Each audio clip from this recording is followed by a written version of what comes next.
ಇಲ್ಲೊಂದು ಸ್ಪಷ್ಟೀಕರಣ ಇದೆ. ಈ ಆನ್ಹಿಕ ಮಾಡುವಾಗ ನಾವು ಬಟ್ಟೆಯನ್ನ ಯಾವ ಮಂತ್ರದಿಂದ ಪ್ರೋಕ್ಷಿಸಬೇಕು, ಅದನ್ನು ಹೇಗೆ ಯಾವ ಮಂತ್ರದಿಂದ ಜಾಡಿಸಬೇಕು, ಅದನ್ನು ಸೂರ್ಯನಿಗೆ ತೋರಿಸ್ಬೇಕು, ಅದನ್ನು ಉಟ್ಕೊಳ್ಳಿಕ್ಕೆ ಯಾವ ಮಂತ್ರ ಉಪಯೋಗ ಮಾಡಬೇಕು ಅನ್ನೋದ್ರ ಬಗ್ಗೆ ಎಲ್ಲ ಅನೇಕ ಮಂತ್ರಗಳನ್ನ ನಾವು ನೋಡಿದ್ದೇವೆ. ಮತ್ತೆ ಉಟ್ಟ ಬಟ್ಟೆಯನ್ನ, ಒಣ ಬಟ್ಟೆಯನ್ನು ಉಟ್ಟ ಮೇಲೆ ಒದ್ದೆ ವಸ್ತ್ರವನ್ನ ಮೇಲಿನ ಭಾಗದಿಂದ ತೆಗಿಬೇಕು ಅಂತ ಕೂಡ ಇದಕ್ಕೆ ಕೇಳಿ ಬರ್ತದೆ. ಮತ್ತೆ ಗೋಪಿಚಂದ್ರನ ಧಾರಣೆಯ ಪ್ರಸಂಗದಲ್ಲಿ ಕೂಡ ಹೇಳಬೇಕಾದ ಮಂತ್ರಗಳು, ಎಡಕೈಯಲ್ಲಿ ಆ ಶಾಲಗ್ರಾಮ ತೀರ್ಥವನ್ನು ಹಾಕೊಳ್ಳಿಕ್ಕೆ ಇಮಮ್ಮೆ ಗಂಗೆ ಯಮುನೆ ಅನ್ನೋ ಮಂತ್ರವನ್ನ ಹೇಳಬೇಕು. ವಿಷ್ಣೋರ್ನಕಂ ವೀರ್ಯಾಣಿ ಅನ್ನೋ ಮಂತ್ರದಿಂದ ಗೋಪಿಚಂದ್ರವನ್ನು ತಿಕ್ಕಬೇಕು. ಅಥೋ ದೇವ ಮಂತ್ರ ಇತ್ಯಾದಿ ಮಂತ್ರಗಳಿಂದ, ಅಷ್ಟಾಕ್ಷರ ಮಂತ್ರದಿಂದ ಅದನ್ನ 3 ಬಾರಿ ಅಭಿಮಂತ್ರಿಸಬೇಕು ಅಂತ ಹೀಗೆಲ್ಲ ನಾನಾ ಥರದ ಸಂಗತಿಗಳು ಕೇಳಿ ಬರ್ತವೆ. ಈ ಅನೇಕ ಸಂಗತಿಗಳ ಬಗ್ಗೆ ಹೀಗೊಂದು ಸ್ಪಷ್ಟೀಕರಣ. ಎಲ್ಲಾ ಸಂಧ್ಯಾವಂದನೆಯ ಪುಸ್ತಕಗಳನ್ನ ನಾವು ನೋಡಿದಾಗ ಎಲ್ಲಾ ಕಡೆನೂ ಕೂಡ ಒಂದೇ ಥರದ ಮಂತ್ರಗಳೇನು ಇದ್ರ ಬಗ್ಗೆ ಕಂಡು ಬರೋದಿಲ್ಲ. ನನಗೆ ಉಪಲಬ್ಧ ಇರುವಂತಹ ಹಿರಿಯ ವಿದ್ವಾಂಸರು ಹೆಚ್ಚು ಶುದ್ಧವಾಗಿ ಯಾರು ಬರೆದಿರ್ತಾರೆ ಅಂತವ್ರ ಪುಸ್ತಕಗಳನ್ನ ನೋಡಿ ಅಲ್ಲಿ ಯಾವ ಮಂತ್ರಗಳಿವೆ ಅದಕ್ಕೆ ಅರ್ಥ ಹೇಳ್ತಾ ಹೋಗಿರ್ತೇನೆ. ವಾಸ್ತವಿಕವಾಗಿ ನನ್ನ ವೈಯಕ್ತಿಕ ಜೀವನದಲ್ಲೇ ಈ ಎಲ್ಲಾ ಮಂತ್ರಗಳನ್ನು ಹೇಳಿಯೇ ನಾನು ಕಾರ್ಯ ಮಾಡ್ತಾ ಇದ್ದೇನೆ ಅಂತನೂ ಏನಿಲ್ಲ. ಮತ್ತೆ ಉಡುಪಿ ಕಡೆ, ಘಟ್ಟದ ಕೆಳಗೆ ಮತ್ತೆ ಘಟ್ಟದ ಮೇಲೆ ಈ ಎಲ್ಲಾ ಕಡೆನೂ ಕೂಡ ಒಂದೇ ಥರದ ಮಂತ್ರಗಳೂ ಇಲ್ಲ. ಘಟ್ಟದ ಮೇಲೆ ಕೂಡ ಎಲ್ಲಾ ರೀತಿಯಲ್ಲೂ ಒಂದೇ ಥರದ ಮಂತ್ರಗಳು ಏನಿಲ್ಲ.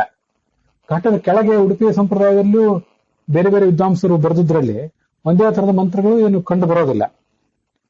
ಆದ್ರಿಂದ ಇಲ್ಲಿರುವಂತಹ ಮಂತ್ರಗಳು ವೈದಿಕ ಮಂತ್ರಗಳೇನಿವೆ ಅದಕ್ಕೆ ತುಂಬಾ ಅದ್ಭುತವಾದ ಅರ್ಥ ಇರೋದ್ರಿಂದ ಆ ಮಂತ್ರಗಳಿಗೆ ಒಂದು ಅರ್ಥ ಹೇಳುವ ಪ್ರಯತ್ನ ಮಾಡಿದ್ದೇನೆ ಅಷ್ಟೇ. ಎಲ್ಲಾ ಪ್ರಸಂಗಗಳಲ್ಲೂ ಅದೇ ಮಂತ್ರಗಳನ್ನೇ ಹೇಳಬೇಕು ಅಂತ ಏನಿಲ್ಲ. ಆ ಮಂತ್ರಗಳನ್ನ ಬೇರೆ ಬೇರೆ ಪ್ರಸಂಗಗಳಲ್ಲಿ ಕೂಡ ನಾವು ಹೇಳ್ಕೋಬಹುದು. ಶುಚಿವೋ ಹವ್ಯ ಇತ್ಯಾದಿ ಮಂತ್ರಗಳಿವೆ, ಆವಹಂತಿ ವಿತನ್ವಾನ ಇತ್ಯಾದಿ ಮಂತ್ರಗಳಿವೆ. ಅದನ್ನೆಲ್ಲ ದೇವತಾ ಪೂಜೆಯ ಸಂದರ್ಭದಲ್ಲಿ ಬೇರೆ ಬೇರೆ ಪ್ರಸಂಗಗಳಲ್ಲಿ ಕೂಡ ನಾವು ಹೇಳಬಹುದಾಗಿದೆ. ಮತ್ತೆ ಈ ವಸ್ತ್ರಧಾರಣೆ ಇತ್ಯಾದಿ ಪ್ರಸಂಗದಲ್ಲೂ ಕೂಡ ಬೇರೆ ಬೇರೆ ಮಂತ್ರಗಳನ್ನು ನಾವು ಹೇಳಬಹುದಾಗಿದೆ. ಅದರಿಂದ ಇದೇ ಮಂತ್ರಗಳನ್ನ ಈ ಪ್ರಸಂಗದಲ್ಲಿ ಹೇಳಬೇಕು, ಈ ಮಂತ್ರಗಳನ್ನು ಬೇರೆ ಕಡೆ ಹೇಳಬಾರದು ಅಂತ ಯಾವುದೇ ರೀತಿಯಾದಂತಹ ನಿರ್ಬಂಧ ಏನೂ ಇಲ್ಲ. ಇದ್ರ ಬಗ್ಗೆ ಎಲ್ಲ ನಮ್ಗೆ ಗೊತ್ತಿರಬೇಕು.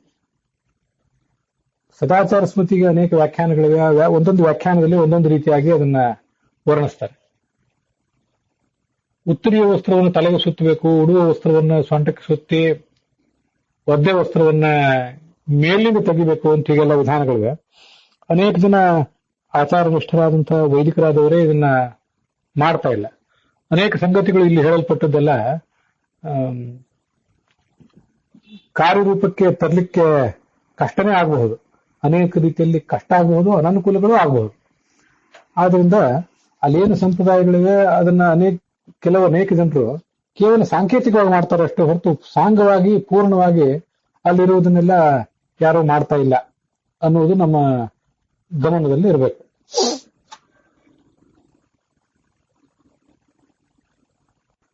ಒಣಗಿದ ವಸ್ತ್ರ ಇಲ್ಲದೇ ಇದ್ದಾಗ ಒದ್ದೆ ವಸ್ತ್ರವನ್ನು 7 ಬಾರಿ ಜಾಡಿಸಿ ಉಟ್ಕೋಬಹುದು ಅಂತಿದೆ.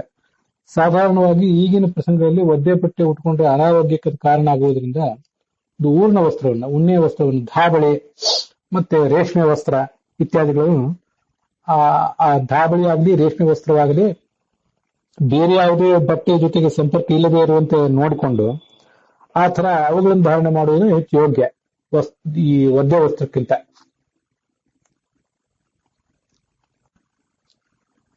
ಆದ್ರೆ ಈ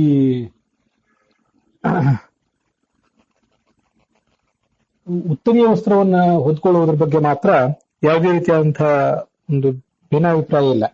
ಎಲ್ಲರೂ ಕೂಡ ಉತ್ತರೀಯ ವಸ್ತ್ರಗಳನ್ನ ಹೊದ್ಕೋತಾರೆ. ನಾನು ಈಗಾಗಲೇ ಹಿಂದೆ ಹೇಳಿದಂತೆ ಮಡಿ ಮೇಲಿಗೆ ಮಾಡುವುದು ಮತ್ತೆ ಮಡಿವಂತರಾಗಿರುವುದು, ಸದಾಚಾರವನ್ನು ಪಾಲಿಸುವುದು ಅಂದ್ರೆ ಅದು ತುಂಬಾ ಸಭ್ಯವಾಗಿರಬೇಕು. ಸ್ತ್ರೀಯರೇ ಆಗಲಿ ಪುರುಷರೇ ಆಗಲಿ ತಾವು ಉಡುವಂತಹ ವಸ್ತ್ರಗಳೆಲ್ಲವೂ ಕೂಡ ನಿರ್ಮಲವಾಗಿರಬೇಕು. ಆ ಸಭ್ಯತೆಯನ್ನ ಪಾಲನೆ ಮಾಡುವಂತಹ ವಸ್ತ್ರಗಳಾಗಿರ್ಬೇಕು. ಆ ದೃಷ್ಟಿಯಿಂದ ಕೆಳಗೊಂದು ವಸ್ತ್ರವನ್ನ ಮೇಲೊಂದು ವಸ್ತ್ರವನ್ನ ಹೀಗೆಲ್ಲ ಧಾರಣೆ ಮಾಡುವುದು ಅತ್ಯಂತ ಉಚಿತವಾದ್ದು. ಸಾಧ್ಯವಾದಷ್ಟು ದೊಡ್ಡ ದೊಡ್ಡ ವಸ್ತ್ರಗಳನ್ನ ಉಪಯೋಗ ಮಾಡಬೇಕು. ಈಗ ನಮಗೆಲ್ಲ ಗೊತ್ತಿರುವಂತೆ ಈ ಸ್ನಾನ ಮಾಡುವಾಗ ಒಂದು ಪಂಚೆ ಅಂದ್ರೆ ಅದಕ್ಕೆ ಉಡುಪಿ ಕಡೆ ಬೈರಾಸ್ ಅಂತ ಹೇಳ್ತಾರೆ. ಅದು ಹತ್ತಿದಾಗಿರ್ತದೆ ಮತ್ತು ಸಣ್ಣ ಹೆಚ್ಚು ಕಿಂಡಿಗಳಿರುವಂತಹ ಒಂದು ರಚನೆ ಆಗಿರ್ತದೆ, ಹತ್ತಿ ಬಟ್ಟೆ ಆಗಿರ್ತದೆ. ಅದನ್ನ ಹಿಂಡ್ಲಿಕ್ಕೆ ಇತ್ಯಾದಿ ದೃಷ್ಟಿಯಿಂದ ಸುಲಭ ಆದ್ರಿಂದ ಪಂಚೆಯನ್ನು ಉಟ್ಕೊಂಡು ಸ್ನಾನ ಮಾಡ್ತಾರೆ. ಒಂದು ಧೋತ್ರವನ್ನ ಉಟ್ಕೊಂಡು ಸ್ನಾನ ಮಾಡುವುದು ಹೆಚ್ಚು ಕಷ್ಟ ಆಗ್ತದೆ. ಅದಕ್ಕೆ ಒಂದು ಮಡಿಪಂಚೆ ಅಂತ ಯಾವ್ದನ್ನ ಕರೀತಾರೆ, ಯಾವ್ದನ್ನ ಬೈರಾಸ ಅಂತ ಕರೀತಾರೆ, ಅದನ್ನು ಉಪಯೋಗ ಮಾಡಿಕೊಂಡು ಸ್ನಾನ ಮಾಡ್ತಿರ್ತಾರೆ ಎಲ್ಲರೂ ಕೂಡ. ಆದರೆ ಮತ್ತೆ ಪೂಜಾ ಮಾಡುವಾಗ, ಸಂಧ್ಯಾ ವಂದನೆ ಮಾಡುವಾಗ ಕೂಡ ಕೋಲ ಮೇಲೆ ಹಾಕಿರುವಂತಹ ಮತ್ತೊಂದು ಮಡಿಪಂಚೆಯನ್ನು ಉಟ್ಕೋತಾರೆ. ಆ ಮಡಿಪಂಚೆಯು ಕೂಡ ಅನೇಕ ಬಾರಿ ತೀರಾ ಸಣ್ಣದಾಗಿ ಬಿಟ್ಟಿರ್ತದೆ. ಆ ಸಣ್ಣದಾದಂತಹ ಮಡಿಪಂಚೆಯನ್ನು ಉಟ್ಕೊಳ್ಳುವುದು ಉಡುವ ದೃಷ್ಟಿಯಿಂದ ಮತ್ತೆ ಅನೇಕ ಬಾರಿ ಸಭ್ಯತೆಯ ದೃಷ್ಟಿಯಿಂದ ಅಷ್ಟು ಉಚಿತವಾಗಿರೋದಿಲ್ಲ.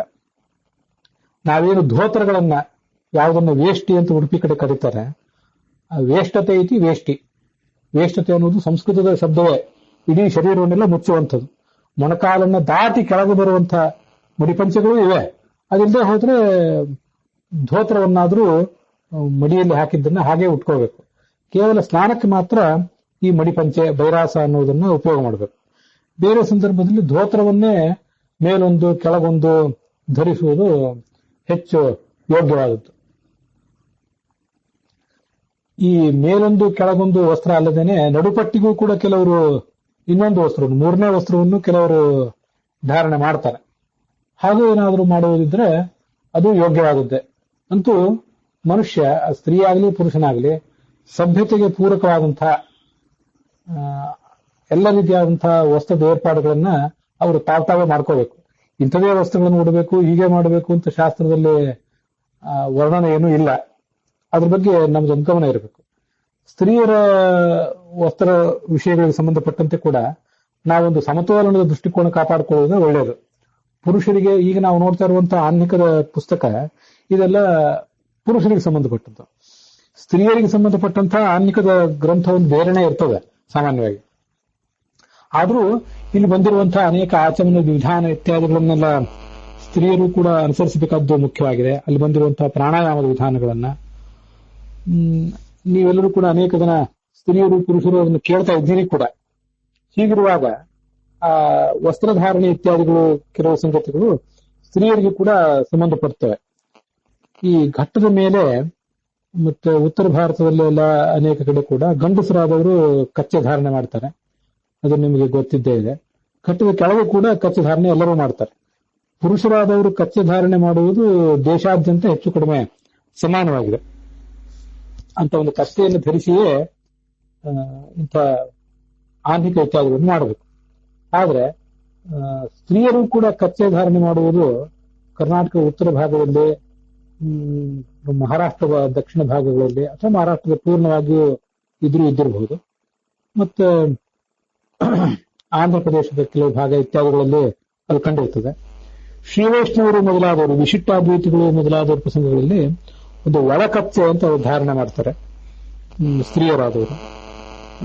ಅದನ್ನು ಅವರವರ ಸಂಪ್ರದಾಯಕ್ಕೆ ತಕ್ಕಂತೆ ಮಾಡಿಕೊಳ್ಬಹುದು ಅಂತ ಒಂದು ಅವಕಾಶ ಇದೆ. ಘಟ್ಟದ ಕೆಳಗೆ ಉಡುಪಿ ಕಡೆ ಸ್ತ್ರೀಯರು ಕಚ್ಚೆ ಧಾರಣೆ ಮಾಡೋದಿಲ್ಲ. ಅದಕ್ಕೆ ಬೇಕಾದಂತಹ ಪರ್ಯಾಯ ವ್ಯವಸ್ಥೆ ಅಲ್ಲಿ ಕೂಡ ಇದ್ದೇ ಇರ್ತದೆ. ಕಚ್ಚೆ ಧಾರಣೆ ಮಾಡಬೇಕು ಅಂತ ಅನ್ನೋದು ಒಂದು ಸಂಪ್ರದಾಯ.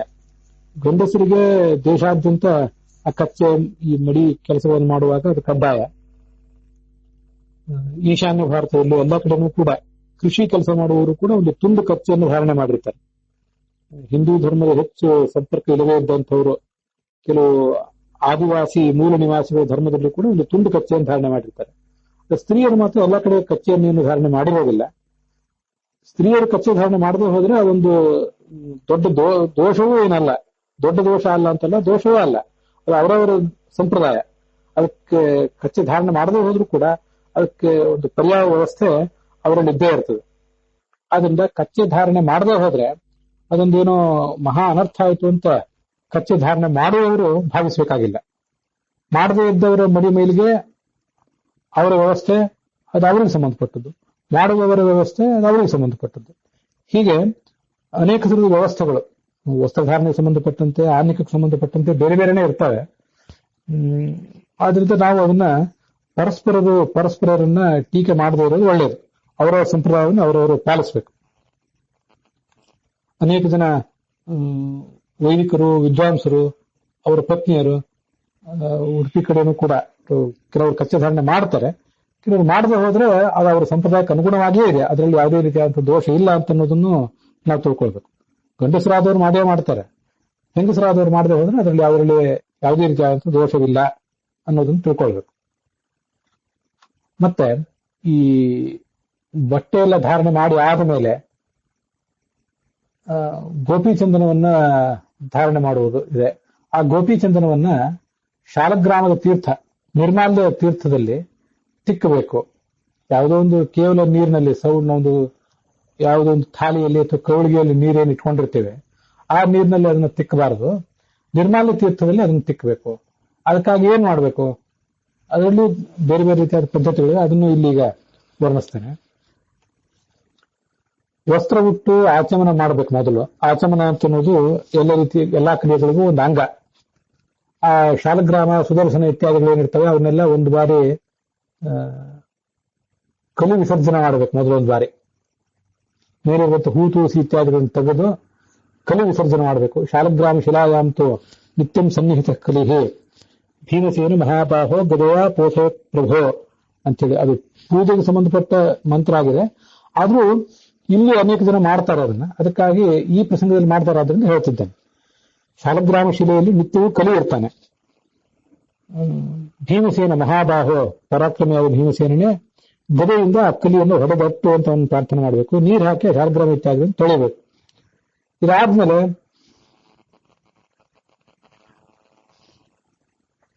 ನಿರ್ಮಾಲ್ಯಾಭಿಷೇಕವನ್ನ ಮಾಡಬೇಕು. ಅಹಂ ರುದ್ರೇಭಿರ್ ವಸುಭಿಶ್ಚರಾಮಿ ಅನ್ನೋ ಮಂತ್ರದಿಂದ ನಿರ್ಮಾಲ್ಯಾಭಿಷೇಕ ಮಾಡ್ತಾರೆ.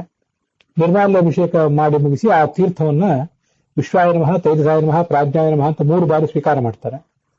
ಎಲ್ಲ ಕೆಲವರು ಈ ಮಂತ್ರವನ್ನು ಹೇಳ್ಬೋದು, ಬೇರೆ ಮಂತ್ರವನ್ನು ಹೇಳ್ಬೋದು, ಅದರಲ್ಲಿ ಯಾವುದೇ ದೋಷ ಇಲ್ಲ, ಬೇರೆ ಬೇರೆ ಪದ್ಧತಿಗಳಷ್ಟೇ. ಅದೇ ತೀರ್ಥವನ್ನು ಕೈಯಲ್ಲಿ ಹಾಕೊಂಡು ಗೋಪಿಚಂದನವನ್ನ ಪ್ರದಕ್ಷಿಣಾಕಾರವಾಗಿ ತೀಡಬೇಕು ಅಂತ ಅಲ್ಲಿ ಬಂದಿರುವಂತ ವಿಷಯ. ಇದೊಂದು ಪದ್ಧತಿ. ಇನ್ನು ಕೆಲವರು ಏನೊಂದು ಪದ್ಧತಿಯನ್ನು ಆಚರಣೆ ಮಾಡ್ತಾರೆ ಅಂದ್ರೆ, ವಸ್ತ್ರ ಉಟ್ಟು ಆಚಮನ ಮಾಡಿದ ಬಳಿಕ ನೇರವಾಗಿ ಶಾಲಗ್ರಾಮ ಇತ್ಯಾದಿಗಳನ್ನು ಮುಟ್ಟುವುದು ಹೇಗೆ? ಶಾಲಗ್ರಾಮ ಇತ್ಯಾದಿಗಳು ದೇವರ ಪೀಠದಲ್ಲಿ ಇರ್ತವೆ ಸಾಮಾನ್ಯವಾಗಿ. ಆನ್ನಿಕ ನಮ್ಮ ದೈನಂದಿನ ಸಂಧ್ಯಾವಂದನೆ ಆಗದೇನೆ ಆ ದೇವರ ಪೀಠವನ್ನು ಮುಟ್ಟೋದು ಹೇಗೆ ಅಂತ ಇನ್ನೊಂದು ಆಲೋಚನೆ. ಅದಕ್ಕಾಗಿ ನಿನ್ನೆ ದಿವಸ ಏನೊಂದು ನಿರ್ಮಾಲ್ಯ ವಿಸರ್ಜನೆ ಮಾಡಿ ತೀರ್ಥ ಇಟ್ಟದ್ದಿರ್ತದೆ, ಅದನ್ನ ದೇವರ ಪೀಠದ ಪಕ್ಕದಲ್ಲಿ ಇಟ್ಕೊಂಡಿರ್ತಾರೆ. ಆ ಕಳೆದ ದಿವಸದ ನಿರ್ಮಾಲ್ಯ ತೀರ್ಥವನ್ನ ಇವತ್ತು ಆಚಮನ ಆದ ಕೂಡಲೇ ತಗೊಂಡು ಅದರಿಂದಲೇ ಈ ಗೋಪಿಚಂದನವನ್ನು ತಿಕ್ಕಿ ಮುದ್ರಾಧಾರಣೆ ಇತ್ಯಾದಿಗಳನ್ನು ಮಾಡಿಕೊಂಡು ಸಂಧ್ಯಾವಂದನೆ ಮಾಡಿ ಮುಂದೆ ಪೂಜಾ ಕಾಲದಲ್ಲಿ ಈ ಮತ್ತೊಂದು ಬಾರಿ ಕಲಿ ವಿಸರ್ಜನ, ನಿರ್ಮಾಲ್ಯ ವಿಸರ್ಜನೆ ಇತ್ಯಾದಿಗಳನ್ನ, ನಿರ್ಮಾಲ್ಯ ವಿಸರ್ಜನ, ಕಲಿ ವಿಸರ್ಜನ ಮತ್ತು ನಿರ್ಮಾಲ್ಯ ಅಭಿಷೇಕ ಇತ್ಯಾದಿಗಳನ್ನ ಮಾಡ್ತಾರೆ. ಇದು ಅನೇಕ ಜನರು ಇಟ್ಕೊಂಡಿರುವಂತ ಪದ್ಧತಿ. ನಾನು ಕೂಡ ಹಾಗೆ ಮಾಡ್ತಿದ್ದೇನೆ. ನಾವು ಮನೆಯಲ್ಲೇ ಇದ್ದಾಗ ನಿನ್ನೆ ದಿವಸದ ನಿರ್ಮಾಲ್ಯ ತೀರ್ಥವನ್ನು ಇಟ್ಕೊಂಡಿರ್ಬೋದು. ಅದನ್ನ ಇವತ್ತು ಆಚಮನ ಆದ ಕೂಡಲೇ ಪ್ರಾಶನ ಮಾಡಿ ಮತ್ತು ಮುಂದೆ ಗೋಪಿಚಂದನ ತಿಕ್ಲಿಕ್ಕೆ ಉಪಯೋಗ ಮಾಡಬಹುದು. ಅನೇಕ ಕಡೆ ಬೇರೆ ಬೇರೆ ಕಡೆ ಸಂಚಾರ ಮಾಡುವವರಿಗೆ ಕೆಲವು ಬಾರಿ ಆ ನಿನ್ನೆ ದಿವಸ ನಿರ್ಮಾಲ್ಯವನ್ನು ಇಟ್ಕೊಳ್ಳಿಕ್ ಆಗೋದಿಲ್ಲ. ನಿನ್ನೆ ಬೇರೆ ಜಾಗದಲ್ಲಿ, ಇವತ್ತು ಬೇರೆ ಜಾಗದಲ್ಲಿ ಅಂತ ಆದಾಗ ಆ ನಿರ್ಮಾಲ್ಯ ತೀರ್ಥವನ್ನ ಆ ಪ್ರಸಂಗದಲ್ಲಿದ್ದವರು ಬೇರೆ ಯಾರ್ದೋ ಕಡೆಯಿಂದ ಕೆಲವು ಬಾರಿ ನಿರ್ಮಾಲ್ಯ ತೀರ್ಥವನ್ನು ತಗೊಳ್ಳೋ ಪ್ರಸಂಗ ಬರಬಹುದು. ಅದಕ್ಕಾಗಿ ಮತ್ತೊಂದು ವಿಧಾನವನ್ನು ಕೆಲವರು ಶಿಷ್ಟರು ಮಾಡ್ತಾರೆ. ನಾನು ಕೂಡ ಹಾಗೆ ಮಾಡ್ತೇನೆ. ಅದೇನು ವಿಧಾನ ಅಂದ್ರೆ, ದೇವರ ಪೆಟ್ಟಿಗೆ ಅಂತ ಒಂದು ಏನಿರ್ತದೆ, ದೇವರ ಪೆಟ್ಟಿಗೆಯಲ್ಲಿ ದೇವರ ವಿಗ್ರಹಗಳು, ಶಂಖ ಮತ್ತೆ ಮುಖ್ಯ ಪ್ರಾಣನ ವಿಗ್ರಹ ಇತ್ಯಾದಿ ಎಲ್ಲ, ಶಾಲಗ್ರಾಮ, ಸುದರ್ಶನ ಇತ್ಯಾದಿಗಳೆಲ್ಲ ಇರ್ತವೆ. ಅದಲ್ಲದೆ ಒಂದು ಸುದರ್ಶನವನ್ನ ದೇವರ ಪೆಟ್ಟಿಗೆಯಲ್ಲಿ ಇಟ್ಕೊಂಡಿರ್ತಾರೆ. ಶಾಲಗ್ರಾಮ ಇತ್ಯಾದಿಗಳು ದೇವರ ಸಂಪುಷ್ಟದಲ್ಲೇ ಇರ್ತವೆ. ಒಂದು ಸುದರ್ಶನವನ್ನ ಪ್ರತ್ಯೇಕವಾಗಿ ಅನೇಕ ಜನ ಇಟ್ಕೊಂಡಿರ್ತಾರೆ. ಅನೇಕ ಜನ ಅದನ್ನು ತಮ್ಮ ದೇವರ ಪೆಟ್ಟಿಗೆಯಲ್ಲಿ ಆ ದೇವರ ಸಂಪುಟದ ಹೊರಗೆ ಇಟ್ಕೊಂಡಿರ್ತಾರೆ. ಕೆಲವರು ಆ ಸುದರ್ಶನದ ಉಂಗುರ ಮಾಡಿಕೊಂಡು ಅದನ್ನ ಕೈಯಲ್ಲಿ ಹಾಕೊಂಡಿರ್ತಾರೆ, ತಾವು ಗಮನಿಸಿರ್ತೀರಿ. ಕೆಲವರು ಅದನ್ನು ಜನಿವಾರದಲ್ಲಿ ಹಾಕೊಂಡಿರ್ತಾರೆ. ಆ ಸುದರ್ಶನದ ಉಂಗುರವನ್ನ ಈ ಇಂಥ ಪ್ರಸಂಗದಲ್ಲಿ ಬಳಕೆ ಮಾಡ್ಕೋಬೇಕು. ಈ ಮಡಿ ಉಟ್ಕೊಂಡು ಆಚಮನ ಮಾಡಿದ್ದಾದ ಬಳಿಕ ಆ ಸುದರ್ಶನದ ಉಂಗುರ ಏನಿರ್ತದೆ, ಉಂಗುರಕ್ಕೆ ಕಲಿ ವಿಸರ್ಜನೆ ಮಾಡಿ ಅದಕ್ಕೆ ನಿರ್ಮಾಲ್ಯ ಅಭಿಷೇಕ ಮಾಡಿ ಅದನ್ನ ಗೋಪಿಚಂದನ ತೇಲಿಕ್ಕೆ ಉಪಯೋಗ ಮಾಡಬಹುದು. ಇದು ಒಂದು ವಿಧಾನ. ಹೀಗೆ ಒಟ್ಟು 3 ವಿಧಾನಗಳು ಇದಕ್ಕೆ ಸಂಬಂಧಪಟ್ಟಂತೆ ಇವೆ. ಪ್ರತಿನಿತ್ಯವೂ ಮಡಿ ಉಟ್ಟು ಆಚಮನ ಆದ್ಕೊಳ್ಳೆ ನಿರ್ಮಾಲ್ಯ ವಿಸರ್ಜನೆ ಮಾಡಿ ಅದನ್ನೇ ಹೊಸದಾಗಿ ಆ ಗೋಪಿಚಂದನ ತೇಲಿಕ್ಕೆ ಉಪಯೋಗ ಮಾಡುವುದು ಒಂದು ಪದ್ಧತಿ. ಅವತ್ತಿನ ತೀರ್ಥವನ್ನೇ ಉಪಯೋಗ ಮಾಡದೆ ಹಿಂದಿನ ದಿವಸದ ನಿರ್ಮಾಲ್ಯ ತೀರ್ಥವನ್ನು ಉಪಯೋಗ ಮಾಡುವುದು ಎರಡನೇ ಪದ್ಧತಿ. ನಾವು ಎಲ್ಲಾದ್ರೂ ಹೊರಗಡೆ ಹೋದಾಗ ಅಂತ ಹಿಂದಿನ ದಿವಸದ ನಿರ್ಮಾಲ್ಯ ಸಿಗದೆ ಹೋದ್ರೆ ದೇವರ ಸಂಪುಷ್ಟ, ಶಾರಗ್ರಾಮ ಇತ್ಯಾದಿಗಳನ್ನ ಇನ್ನೂ ಓಪನ್ ಮಾಡದೆ ನಮ್ಮ ಹತ್ರ ಪ್ರತ್ಯೇಕವಾಗಿರುವಂತಹ ಒಂದು ಸುದರ್ಶನದಿಂದ ನಿರ್ಮಾಲ್ಯ ತೀರ್ಥ ಮಾಡಿ ಅದನ್ನ ಈ ಎಲ್ಲ ಕಾರ್ಯಗಳಿಗೆ ಉಪಯೋಗ ಮಾಡುವುದು ಪದ್ಧತಿ. ನಾನು ಕೂಡ ಎಲ್ಲಾದ್ರೂ ಹೊರಗಡೆ ಹೋದಾಗ ಪ್ರತ್ಯೇಕವಾಗಿರುವಂತಹ ಸುದರ್ಶನದ ಉಪಯೋಗವನ್ನೇ ಮಾಡ್ಕೊಳ್ತೇನೆ. ಇದು ಕೇವಲ ಹೊರಗಡೆ ಹೋದಾಗ ಅಂತ ಮಾತ್ರ ಅಲ್ಲ, ನಾವು ಬೇರೆ ಊರಿನಿಂದ ನಮ್ಮ ಮನೆಗೆ ಬಂದಾಗ ನಿನ್ನೆ ದಿವಸದ ನಿರ್ಮಾಲ್ಯ ತೀರ್ಥ ಅಲ್ಲಿ ಇರೋದಿಲ್ಲ. ಆವಾಗ ಹೊಸದಾಗಿ ನಿರ್ಮಾಲ್ಯ ತೀರ್ಥ ಮಾಡ್ಕೋಬೇಕಾಗ್ತದೆ. ಮಾಡ್ಕೊಳ್ಳೋ ಪ್ರಸಂಗದಲ್ಲೂ ಕೂಡ ಆ ಸುದರ್ಶನವನ್ನೇ ಉಪಯೋಗ ಮಾಡಿಕೊಂಡು ನಿರ್ಮಾಲ್ಯ ತೀರ್ಥ ಮಾಡಿ ಮುಂದೆ ನಮ್ಮ ಕಾರ್ಯಗಳೆಲ್ಲ ಮುಗಿಸಿ ಸಂಧ್ಯಾ ವಂದನೆ, ದೇವರ ಪೂಜೆ ಇತ್ಯಾದಿಗಳನ್ನು ಮಾಡೋದು ಕಂಡಿದೆ. ಅನೇಕ ಜನ ಶಿಷ್ಟರು ಈ ತರ ಮಾಡೋದನ್ನು ಕಂಡಿರುವುದರಿಂದ ನಾನು ಕೂಡ ಮಾಡ್ತಿದ್ದೇನೆ. ಅನೇಕ ಜನ ವೈದಿಕರು, ವಿದ್ವಾಂಸರು ಇದನ್ನು ಮಾಡಿರುವುದನ್ನ ನೀವು ಕೂಡ ಗಮನಿಸಿದ್ದಿರಬಹುದು. ಈ ಗೋಪಿಚಂದ್ರನದ ಕುರಿತಾಗಿಯೂ ಕೂಡ ಹೀಗೊಂದು ಗೋಪಿಚಂದ್ರ ಮತ್ತು ಅದರ ಮುದ್ರಾಧಾರಣೆ ಅದಕ್ಕೆ ಸಂಬಂಧಪಟ್ಟಂತೆ ಸ್ತ್ರೀಯರಿಗೆ ಸಂಬಂಧಪಟ್ಟ ಒಂದು ಆಚಾರದ ಬಗ್ಗೆ ಇದೇ ಸಂದರ್ಭದಲ್ಲಿ ಸ್ಪಷ್ಟೀಕರಣ ಕೊಡಬೇಕು ಅಂತ ಅನ್ಕೊಂಡಿದ್ದೇನೆ. ಸ್ತ್ರೀಯರು ಗದಾ ಮತ್ತು ಪದ್ಮ, ಗದಾ ಮತ್ತು ನಾರಾಯಣ, ಪುರುಷರು ಧಾರಣೆ ಮಾಡುವಂತಹ ಮುದ್ರೆಗಳು 5 ಇರ್ತವೆ: ಚಕ್ರ, ಶಂಖ, ಗದಾ, ಪದ್ಮ ಮತ್ತು ನಾರಾಯಣ ಅಂತೇಳಿ. ಸ್ತ್ರೀಯರು ಉಪಯೋಗ ಮಾಡುವ ಮುದ್ರೆಗಳನ್ನ ಗದಾ ಮತ್ತು ನಾರಾಯಣ ಎರಡನ್ನೇ ಸಂಪ್ರದಾಯದಲ್ಲಿ ನಾವು ಕಾಣ್ತೇವೆ. ಹಾಗಾಗಿ ಸ್ತ್ರೀಯರಿಗೆ ಆ 2 ಮುದ್ರೆಗಳಿರುವಂತಹ ಮುದ್ರಾ ಸೆಟ್ ಕೂಡ ಸಿಗುತ್ತದೆ. ಅನೇಕ ಜನ ಇದನ್ನೆಲ್ಲ ನೀವು ನೋಡಿರ್ತೀರಿ. ಆದ್ರೆ ಇತ್ತೀಚೆಗೆ ಅನೇಕ ಜನ ಹಿರಿಯ ಪೀಠಾಧಿಪತಿಗಳು, ಕೆಲವರು ಹಿರಿಯ ವಿದ್ವಾಂಸರು ಸ್ತ್ರೀಯರು 5 ಮುದ್ರೆಗಳನ್ನು ಧಾರಣೆ ಮಾಡ್ಕೋಬೇಕು ಅಂತ ಹೇಳಿದ್ರಿಂದ ಅನೇಕ ಜನ ಹಿರಿಯ ಮುತ್ತೈದೆಯರು, ವಿದ್ವಾಂಸರ ಪತ್ನಿಯರು 5 ಮುದ್ರೆಗಳನ್ನು ಧಾರಣೆ ಮಾಡ್ತಿರೋದನ್ನು ನಾವು ನೋಡ್ತಾ ಇದ್ದೇವೆ. ಅಂತ ಏನಿದ್ರು ಅದೆಲ್ಲ ಅವರವರ ಸಂಪ್ರದಾಯಕ್ಕೆ ಸಂಬಂಧಪಟ್ಟದ್ದು. ಗೋಪಿಚಂದನವನ್ನಂತೂ ಧಾರಣೆ ಮಾಡಬೇಕು. ಕೃಷ್ಣ ನಡೆದಾಡಿದಂತಹ ಒಂದು ಶುದ್ಧವಾದಂತಹ ಪವಿತ್ರವಾದಂತಹ ನೆಲದ ಮಣ್ಣದು. ಸುದರ್ಶನ ಇತ್ಯಾದಿಗಳ ಬಗ್ಗೆ ಕೂಡ ನಾವು ಈಗ ತಾನೇ ನೋಡಿದ್ವಿ. ಸುದರ್ಶನವನ್ನ ಕೈ ಬೆರಳಿಗೆ ಹಾಕೊಂಡಿರ್ತಾರೆ, ಕೆಲವರು ಅದನ್ನ ಜನಿವಾರಕ್ಕೆ ಹಾಕೊಂಡಿರ್ತಾರೆ ಅಂತ. ಅಂಥದೇ ಒಂದು ಪ್ರಸಂಗದ ಬಗ್ಗೆ ಒಂದು ಸ್ಪಷ್ಟೀಕರಣ ಕೊಡಬೇಕು ಅಂತ ಕಾಣಿಸಿತು. ಯಾವುದೇ ಕಾರಣಕ್ಕೂ ಈ ನಮ್ಮ ಜನಿವಾರಕ್ಕೆ, ಯಜ್ಞೋಪವೀತಕ್ಕೆ ಸುದರ್ಶನ ಮತ್ತೆ ಮನೆ ಬೀಗ ಕೈ ಇತ್ಯಾದಿಗಳನ್ನ ಹಾಕೊಳ್ಬಾರ್ದು. ಅದು ಜನಿವಾರಕ್ಕೆ ಭೂಷಣ ಅಲ್ಲ. ಒಂದು ಮಟ್ಟಿಗೆ ಸುದರ್ಶನ ಆದ್ರೂ ಸಹ್ಯವೇನೋ ಜನಿವಾರಕ್ಕೆ ಅದನ್ನು ಹಾಕೊಳ್ಳೋದು. ಆದ್ರೆ ಬೀಗದ ಕೈ ಇತ್ಯಾದಿಗಳನ್ನ ಜನಿವಾರಕ್ಕೆ ನೇತಾಡಿಸಿಕೊಂಡು ಇರುವುದು ಯಾವ ರೀತಿಯಿಂದಲೂ ಅದು ಯೋಗ್ಯವಾದ್ದಲ್ಲ. ಜನಿವಾರದ ಯಜ್ಞೋಪವೀತದ ಶುದ್ಧಿಯನ್ನ ಆ ರೀತಿಯಾಗಿ ನಾವು ಕಾಪಾಡ್ಕೊಳ್ಬೇಕು. ಅಂತೂ ಸ್ತ್ರೀಯರು ಕೂಡ ಈ ತರದ ಮುದ್ರೆಗಳನ್ನು, 2 ಮುದ್ರೆಗಳನ್ನ ಧರಿಸ್ತಾರೆ, ಅಥವಾ 5 ಮುದ್ರೆಗಳನ್ನು ಕೂಡ ಧರಿಸ್ತಾರೆ. ಅದನ್ನು ಈ ಸಂದರ್ಭದಲ್ಲಿ ಇದಿಷ್ಟು ಭಾಗವೂ ಕೂಡ ಸ್ಪಷ್ಟೀಕರಣಕ್ಕಾಗಿರುವುದರಿಂದ, ಅನೇಕ ವ್ಯತ್ಯಾಸಗಳ ಸ್ಪಷ್ಟೀಕರಣಕ್ಕಾಗಿರುವುದರಿಂದ ಅದನ್ನು ಇಲ್ಲಿ ಹೇಳ್ತಾ ಇದ್ದೇನೆ. ಮತ್ತೆ ಆ ಗೋಪಿಚಂದ್ರವನ್ನ ತೀಡುವಾಗ ಗೋಪಿಚಂದ್ರನ ಪಾಪಘ್ನ ವಿಷ್ಣುದೇಹ ಸಮುದ್ಭವ ಚಕ್ರಾಂಕಿತ ನಮಸ್ತೆಸ್ತು ಧಾರಣಾನ್ ಮುಕ್ತಿದೋ ಭವ. ಗೋಪಿಚಂದ್ರನವೇ, ನೀನು ಪಾಪಘ್ನನಾಗಿದ್ದೆ, ಪಾಪ ಪರಿಹಾರ ಮಾಡುವಂತವನಾಗಿದ್ದೆ, ವಿಷ್ಣುವಿನ ದೇಹದಿಂದ ಹುಟ್ಟಿದವನಾಗಿದ್ದೆ. ಚಕ್ರಾಂಕಿತ, ಚಕ್ರದ ಚಿಹ್ನೆಗಳು ನಿನ್ನಲ್ಲಿವೆ. ನಮಸ್ತೆ ಅಸ್ತು, ನಿನಗೆ ನಮಸ್ಕಾರಗಳಿರಲಿ. ಧಾರಣಾನ್ ಮುಕ್ತಿದೋ ಭವ, ಧರಿಸುವ ಮೂಲಕ ನಾನಿದನ್ನು ಧರಿಸಿದ್ರಿಂದ ನೀನು ನನಗೆ ಮುಕ್ತಿಯನ್ನು ಕೊಡುವಂತವನಾಗು ಅಂತ ಅಲ್ಲಿ ಪ್ರಾರ್ಥನೆ ಇದೆ. ಇನ್ನು ಕೆಲವು ಪುಸ್ತಕಗಳಲ್ಲಿ ಮೃತ್ತಿಕೆ ಧಾರಯಿಷ್ಯಾಮಿ ಭಕ್ತ್ಯಾತ್ವಾಂ ಕೇಶವ ಪ್ರಿಯೇ ತ್ವಯಾ ಸ್ಪೃಷ್ಟೋ ಗಮಿಷ್ಯಾಮಿ ವಿಷ್ಣು ಲೋಕಂ ಕತಸ್ತದ ಅಂತ ಒಂದು ಮಂತ್ರವು ಕೇಳಿ ಬರ್ತದೆ. ಅದನ್ನು ಹಿಂದೆ ಹೇಳಿದ್ದೆ. ಕೇಶವ ಪ್ರಿಯೇ, ಭಗವಂತನಿಗೆ ಪ್ರಿಯವಾದ ಲಕ್ಷ್ಮೀದೇವಿಯೇ, ಮೃತ್ತಿಕೆಯೇ, ಧಾರಯಿಷ್ಯಾಮಿ, ನಾನು ನಿನ್ನನ್ನು ಧರಿಸ್ತೇನೆ. ಭಕ್ತ್ಯಾತ್ವಾಂ ಕೇಶವ ಪ್ರಿಯೇ, ಭಕ್ತಿಯನ್ನು ಧರಿಸ್ತೇನೆ. ತ್ವಯಾ ಸ್ಪೃಷ್ಟ, ನಿನ್ನ ಸ್ಪರ್ಶ ಮಾತ್ರದಿಂದ ವಿಷ್ಣು ಲೋಕಂ ಗತಃ ತದಾ, ವಿಷ್ಣು ಲೋಕಕ್ಕೆ ನಾನು ಹೋದವನಾಗ್ತೇನೆ ಅಂತ ಅಲ್ಲೊಂದು ಪ್ರಾರ್ಥನೆ ಇದೆ. ಈ ಬೇರೆ ಬೇರೆ ಮಂತ್ರಗಳನ್ನ ಹೇಳುವುದು ಸಾಧ್ಯ ಇದೆ. ಅದಲ್ಲದೆ ಮಹಾನಾರಾಯಣ ಉಪನಿಷತ್ನಲ್ಲಿ ಮೃತ್ತಿಕೆ ಹನಮೇ ಪಾಪಂ ಯನ್ಮಯ ದುಷ್ಕೃತಂ ಕೃತಂ ಮೃತ್ತಿಕೆ ಬ್ರಹ್ಮದತ್ತಾಸಿ ಕಾಶ್ಯಪೇನ ಅಭಿಮಂತ್ರಿತ ಮೃತ್ತಿಕೆ ದೇಹಿಮೇ ಪುಷ್ಟಿಂ ತ್ವಯಿ ಸರ್ವಂ ಪ್ರತಿಷ್ಠಿತಂ ಮೃತ್ತಿಕೆ ಪ್ರತಿಷ್ಠಿತೆ ಸರ್ವಂ ತನ್ಮೇ ನುರ್ನುದ ಮೃತ್ತಿಕೆ ತ್ವಯಾ ಹತೇನ ಪಾಪೇನ ಗಚ್ಚಾಮಿ ಪರಮಾಂ ಗತಿಂ ಅನ್ನುವಂಥ ಒಂದು ಮಂತ್ರ ಇದೆ. ಈ ಮಂತ್ರವನ್ನ ಈ ಸ್ನಾನ ಮಾಡಿದ ಮೇಲೆ ಗೋಪಿದಿಂದ ಹಚ್ಕೊಳ್ಳಿಕ್ಕೆ ಉಪಯೋಗ ಮಾಡುವುದು ಒಂದಾಯಿತು. ಇನ್ನೊಂದು ಸ್ನಾನದ ಅಂಗವಾಗಿ ಮೃತ್ತಿಕಾ ಸ್ನಾನ ಇತ್ಯಾದಿಗಳನ್ನು ಮಾಡ್ತಿರ್ತಾರಲ್ಲ, ಸ್ನಾನಾಂಗವಾಗಿ ಒಂದು ತರ್ಪಣ ಇತ್ಯಾದಿಗಳನ್ನು ಕೊಡ್ತಿರ್ತಾರೆ. ಅದು ದೀರ್ಘವಾದಂತಹ ಸ್ನಾನದ ಪ್ರಕ್ರಿಯೆನೇ ಇರ್ತದೆ. ಅದನ್ನು ನೀವೆಲ್ಲ ನೋಡಿರ್ತೀರಿ. ಅಲ್ಲಿ ಮೃತ್ತಿಕಾ ಸ್ನಾನ ಮಾಡುವಾಗ ಈ ಮೃತ್ತಿಕೆಯನ್ನ ಮೈಗೆಲ್ಲ ಹಚ್ಕೊಳ್ಳೋದಕ್ಕಾಗಿ ಈ ಮಂತ್ರವನ್ನು ಹೇಳ್ತಾರೆ. ಅದು ಅಲ್ಲಿ ಮಾತ್ರವೇ ಹಚ್ಕೊಳ್ಬೇಕು ಅಂತೂ ಏನಿಲ್ಲ. ನಮಗೆ ಯಾವ್ಯಾವ ಪ್ರಸಂಗದಲ್ಲಿ ಮೃತ್ತಿಕೆಯನ್ನು ಧಾರಣೆ ಮಾಡಬೇಕಾಗಿದೆ ಆ ಎಲ್ಲಾ ಪ್ರಸಂಗಗಳಲ್ಲೂ ಕೂಡ ಇದನ್ನು ನಾವು ಧರಿಸಬಹುದು. ಮಹಾನಾರಾಯಣ ಉಪನಿಷತ್ನಲ್ಲಿ ಆ ಮೃತ್ತಿಕೆಯ ಪ್ರತಿಷ್ಠಿತೆ ಅನ್ನೋದು 41ನೇ ಮಂತ್ರ. ಸರ್ವಂ ಇಲ್ಲಿ ಮೃತ್ತಿಕೆ ಭೂಮಿಯೇ ತತ್ ಆ ನನ್ನ ಪಾಪವನ್ನು ನಿರ್ಣುದ ಪರಿಹರಿಸು ತ್ವಯಾ ನಿನ್ನಿಂದ ಪಾಪೇನ ಹತೇನ ಪಾಪವು ಪರಿಹಾರಗೊಂಡಾಗ ಅಹಂ ನಾನು ಪರಮಾಂ ಶ್ರೇಷ್ಠವಾದ ಗತಿಯನ್ನು ಗಚ್ಚಾಮಿ ಹೊಂದುತ್ತೇನೆ.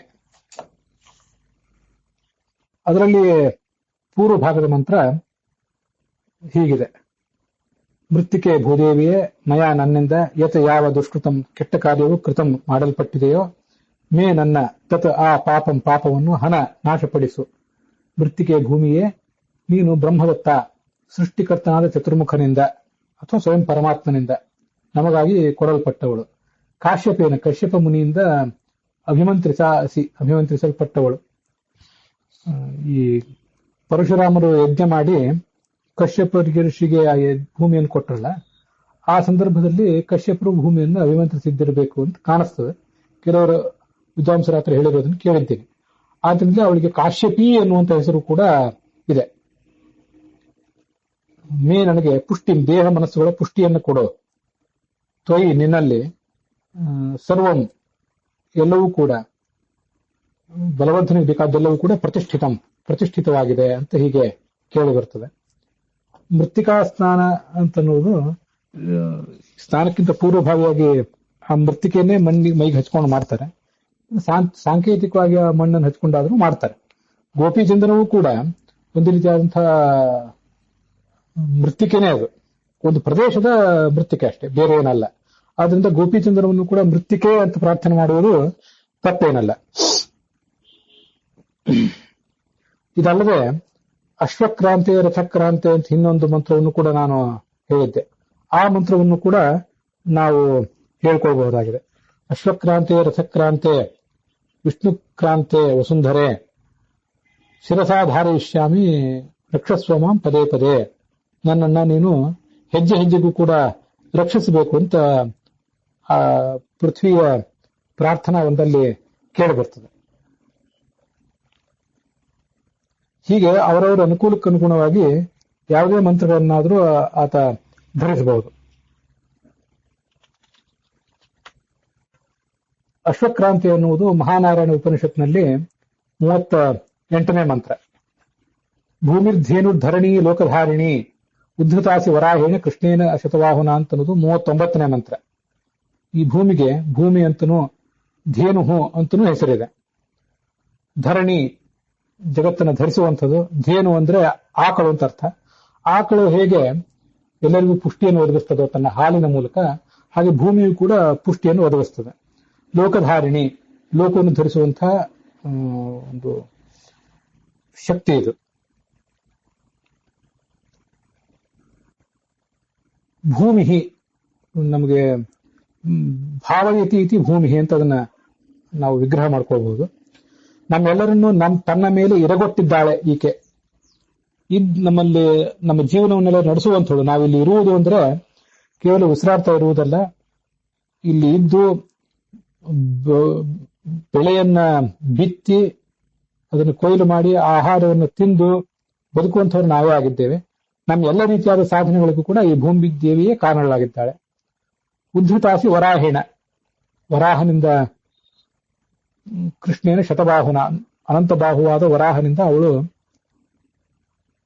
ಒಂದು ಬಾರಿ ಕಕ್ಷೆಯಿಂದ ಜಾರಿ ಬಿದ್ದಾಗ ಎತ್ತಲ್ಪಟ್ಟಿದ್ದಾಳೆ ಅಂತ ಅವಳ ವರ್ಣನೆ ಇದೆ.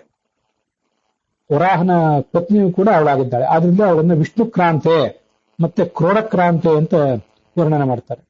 ಕ್ರೋಡಕ್ರಾಂತ, ಕ್ರೋಡ ಅಂದ್ರೆ ವರಾಹ, ಆ ಕ್ರೋಡನ ರೂಪಿಯಾದ ವರಾಹನಿಂದ ಧರಿಸಲ್ಪಟ್ಟವಳು ಅಂತ ಅವಳದೊಂದು ವರ್ಣನೆ ಹಲಾಯುಧ ಕೋಶದಲ್ಲಿ ಕ್ರೋಡಕ್ರಾಂತ ಅನ್ನುವುದು ಅವಳೊಂದು ಪರ್ಯಾಯ ಪದವಾಗಿದೆ.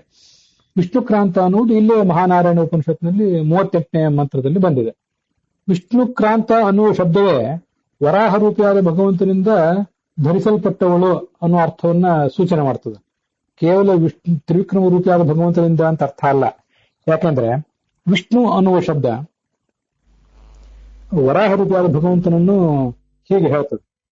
ವಿಷ್ಣು ಅನ್ನುವ ಶಬ್ದ ನಕಾರ ಬಲವನ್ನ, ಶಕಾರ ಅಥವಾ ಎಲ್ಲರಿಗೂ ಅಂತರ್ಯಾಮಿ ಅನ್ನೋ ಅರ್ಥವನ್ನು ಹೇಳ್ತದೆ. ಹಿಂದೆ ಅದನ್ನು ನೋಡಿದ್ದೇವೆ, ಮುಂದೆ ಒಂದು ಬಾರಿ ನೋಡುವರಿದ್ದೇವೆ.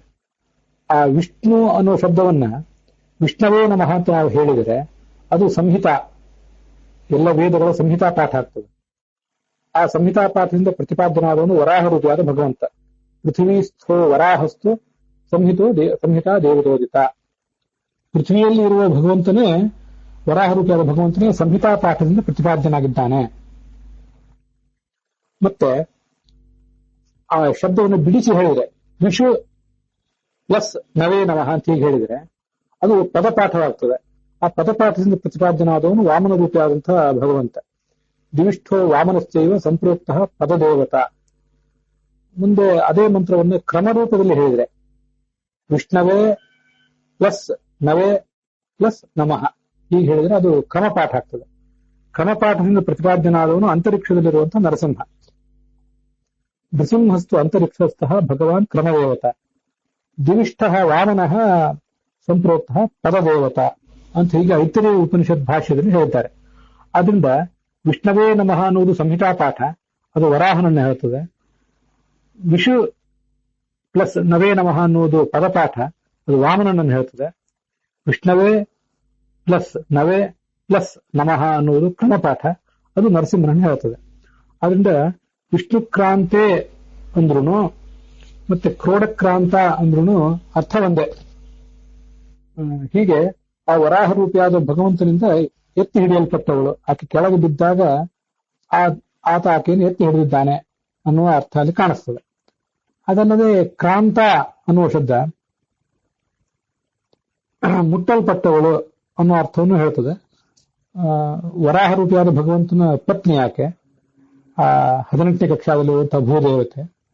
ಮತ್ತೆ ಲಕ್ಷ್ಮೀದೇವಿಯದೇ ಆದಂತಹ ಭೂರೂಪ ಹೊಂದಿದೆ, ರಜೋಗುಣಕ್ಕೆ ಅಭಿಮಾನಿನಿಯಾದಂತಹ ಭೂರೂಪ ಹೊಂದಿದೆ. ಆ ದೇವತೆ ಲಕ್ಷ್ಮೀದೇವಿಯನ್ನು ಕೂಡ ಈ ಭೂಮಿಯನ್ನು ಹೇಳುವಂತಹ ಎಲ್ಲಾ ಶಬ್ದಗಳು ಆ ಭೂದೇವಿಯನ್ನ, ಲಕ್ಷ್ಮೀದೇವಿಯ ರಜೋಗುಣದ ಅಭಿಮಾನಿನಿಯಾದ ಭೂರೂಪವನ್ನು ಹೇಳಿ ಆ ಬಳಿಕವೇ ಈ 18ನೇ ಕಕ್ಷಾದಲ್ಲಿರುವಂತಹ ಭೂದೇವತೆಯನ್ನ ಹೇಳ್ತವೆ.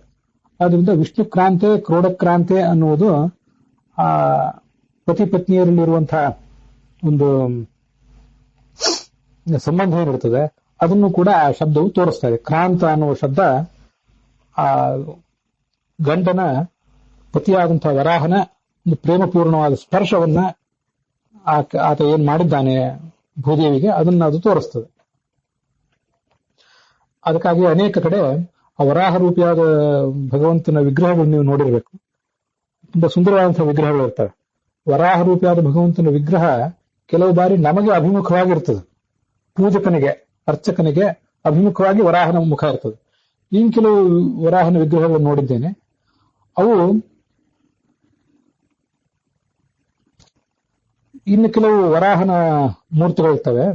ಆ ವರಾಹ ಅಲ್ಲಿ ಪೂಜಕನಿಗೆ ಅಭಿಮುಖನಾಗಿ ಇಲ್ಲದೆ ತನ್ನ ಮುಖವನ್ನ ತನ್ನ ಎಡಭಾಗದಲ್ಲಿ ಇರುವಂತಹ ಆ ಭೂದೇವಿಯ ಕಡೆಗೆ ಹೊರಳಿಸಿ ಆಕೆಯನ್ನು ಪ್ರೇಮ ಕಟಾಕ್ಷದಿಂದ ನೋಡ್ತಾ ಇರುವಂತಹ ಕೆಲವು ಶಿಲ್ಪಗಳು ಇರ್ತವೆ.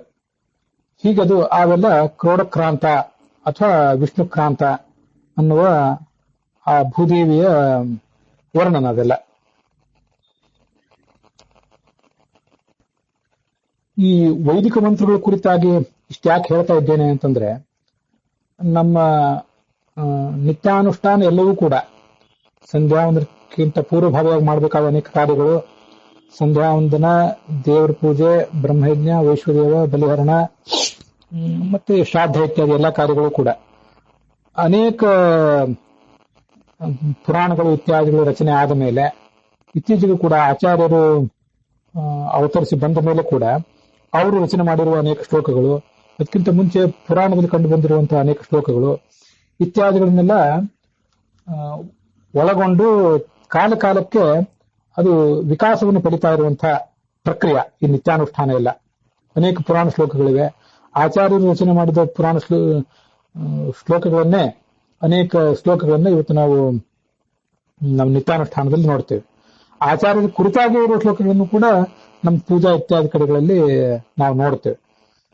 ಆದ್ರಿಂದ ಇವು ನಿತ್ಯ ವಿಕಸಿತ ಆಗ್ತಾ ಇರುವಂತಹ ಕೆಲವು ಸಂಗತಿಗಳು. ಆದ್ರಿಂದ ಏನ್ ಮಾಡಬಹುದು? ವೇದಗಳನ್ನ ನಾವು ಕಡೆಗಣಿಸಿದರೆ ಕ್ರಮವಾಗಿ ಅವು ನಮಗೆ ಮರ್ತು ಹೋಗ್ತವೆ, ಅದರ ಅರ್ಥ ಮರ್ತು ಹೋಗ್ತದೆ. ಮೊದಲು ಅರ್ಥ ಮರೀತದೆ, ಮುಂದಿನ ಒಂದು ಕಾಲದಲ್ಲಿ ಆ ಶಬ್ದವೂ ಮರ್ತು ಹೋಗ್ತದೆ. ಇಂಥ ಅಪಾಯಗಳಿರ್ತವೆ. ಆದ್ರಿಂದ ಆನ್ನಿಕದ ಪೂರ್ವಭಾವಿಯಾಗಿ ಮತ್ತೆ ದೇವ್ರ ಪೂಜಾ ಇತ್ಯಾದಿ ಎಲ್ಲಾ ಕಾರ್ಯಗಳಲ್ಲೂ ಕೂಡ ಸಾಧ್ಯವಾದಷ್ಟು ಅನೇಕ ವೇದ ಮಂತ್ರಗಳನ್ನ ಅಳವಡಿಸಿಕೊಂಡು ಅದರ ಶುದ್ಧವಾದ ಪಾಠ, ಶುದ್ಧವಾದಂತಹ ಅರ್ಥ ಇತ್ಯಾದಿಗಳನ್ನ ನಾವು ಮಾಡಿಕೊಂಡ್ರೆ ತಪ್ಪು ಪಾಠಗಳು, ತಪ್ಪು ಅರ್ಥಗಳು ನಮ್ಮ ನಿತ್ಯಾನಿಕದಲ್ಲಿ ನುಸುಳಿ ಬರುವುದನ್ನ ನಾವು ತಪ್ಪಿಸಬಹುದು. ಅದಕ್ಕಾಗಿ ಒಂದು ವಿಶೇಷವಾದ ಪ್ರಯತ್ನ ಇರಬೇಕು. ಮೃತ್ತಿಕೆ ಧಾರಿಷ್ಯಾಮಿ, ಗೋಪಿಚಂದ್ರನ ಪಾಪಜ್ಞ ಇತ್ಯಾದಿ ಮಂತ್ರಗಳನ್ನು ಹೇಳುವುದಲ್ಲದೆ ಇಂಥ ಮಹಾನಾರಾಯಣ ಉಪನಿಷತ್ನಲ್ಲಿ ಬಂದಿರುವಂತಹ ಮಂತ್ರಗಳನ್ನು ವಿಶೇಷವಾಗಿ ಹೇಳುವುದು ಒಳ್ಳೆಯದು. ಮತ್ತೆ ಕೆಲವು ಈಗ ಋಗ್ವೇದಿಗಳು ಅನೇಕ ಜನ ಇರ್ತಾರೆ, ಮತ್ತೆ ಯಜುರ್ವೇದಿಗಳು, ಸಾಮವೇದಿಗಳು ಇತ್ಯಾದಿಗಳು ಅನೇಕ ರೀತಿಯಾಗಿ ಆಯಾ ಶಾಖೆಯವರು ಇರ್ತಾರೆ. ಅದರಲ್ಲಿ ಆಯಾ ಶಾಖೆಯ ವೇದಗಳನ್ನು ಓದಬೇಕಾದವರು ತಮ್ಮ ತಮ್ಮ ಶಾಖೆಯಲ್ಲಿ ಬಂದಂತಹ ಮಂತ್ರಗಳನ್ನು ನಿತ್ಯಾನುಷ್ಠಾನದಲ್ಲಿ ಅಳವಡಿಸಿಕೊಳ್ಳುವುದಂತೂ ಇನ್ನೂ ಶ್ರೇಷ್ಠವಾದದ್ದು. ಆ ದೃಷ್ಟಿಯಿಂದಲೇ ನಾನು ಯಜುರ್ವೇದಿ, ನೀವು ಕೂಡ ಇದನ್ನು ಕೇಳುವವರಲ್ಲಿ ಅನೇಕ ಜನ ಯಜುರ್ವೇದಿಗಳಿದ್ದೀರಿ. ಯಜುರ್ವೇದದ ಅಪಸ್ತಂಭ ಸೂತ್ರ ತೈತ್ರಿ ಶಾಖಾಧ್ಯಾಯಿ ಘಟ್ಟದ ಮೇಲಿನವರಾಗಿರ್ತಾರೆ. ಘಟ್ಟದ ಕೆಳಗಾದ್ರೆ ಯಜುರ್ವೇದದ ಬೋಧಾಯನ ಶಾಖೆಗೆ ಸಂಬಂಧಪಟ್ಟದ್ದಾಗಿರ್ತದೆ. ಹೀಗೆ ಋಗ್ವೇದಕ್ಕೂ ಕೂಡ ಬೇರೆ ಬೇರೆ ಶಾಖೆಗಳಿವೆ. ಆದ್ರಿಂದ ನಾವು ನಮ್ಮ ನಿತ್ಯಾನುಷ್ಠಾನದಲ್ಲಿ ಯಜುರ್ವೇದಿಗಳಾದಂತಹ ನಾವು ಈ ಯಜುರ್ವೇದದ ಒಂದು ಭಾಗವಾದಂತಹ ಮಹಾನಾರಾಯಣ ಉಪನಿಷತ್ನಲ್ಲಿ ಬಂದ ಇಂಥ ಕೆಲವು ಮಂತ್ರಗಳನ್ನ ಅಳವಡಿಸಿಕೊಳ್ಳುವುದು ನಮ್ಮ ಸಾಧನೆಯ ದೃಷ್ಟಿಯಿಂದ ಬಹಳ ಮುಖ್ಯ ಆಗ್ತದೆ. ಅದಕ್ಕಾಗಿ ಸಂಪ್ರದಾಯ ಭೇದ ಏನೇ ಇದ್ರೂ ಎಲ್ಲ ಮಂತ್ರಗಳನ್ನು ಎಲ್ಲರೂ ಹೇಳದೇ ಇರಬಹುದು. ಒಬ್ಬೊಬ್ಬರು ಒಂದೊಂದು ರೀತಿ ಮಂತ್ರಗಳನ್ನು ಹೇಳ್ತಿರಬಹುದು. ಆ ಪುರಾಣೋಕ್ತ ಮಂತ್ರಗಳೇ ಇರಲಿ, ವೇದೋಕ್ತ ಮಂತ್ರಗಳೇ ಇರಲಿ, ಅವೆಲ್ಲವನ್ನು ಸರಿಯಾಗಿ ಅಳವಡಿಸಿಕೊಂಡು ಆ ಮೂಲಕ ವೇದದ ಒಂದು ಶುದ್ಧ ಪಾಠ, ಕೆಲವಾದರೂ ಮಂತ್ರಗಳ ಶುದ್ಧ ಪಾಠ ಮತ್ತು ಕೆಲವಾದರೂ ಮಂತ್ರಗಳ ಶುದ್ಧವಾದಂತಹ ಅರ್ಥ ನಮ್ಮ ಪರಂಪರೆಯಿಂದ ತಪ್ಪಿ ಹೋಗಬಾರದು. ಅದಕ್ಕೆ ನಾವು ಮಾಡಬೇಕಾದಂತಹ ಅಲ್ಪ ಪ್ರಯತ್ನವನ್ನಾದರೂ ಮಾಡಬೇಕು. ಅದಕ್ಕಾಗಿ ಇಷ್ಟನ್ನೆಲ್ಲ ಹೇಳ್ತಿದ್ದೇನೆ.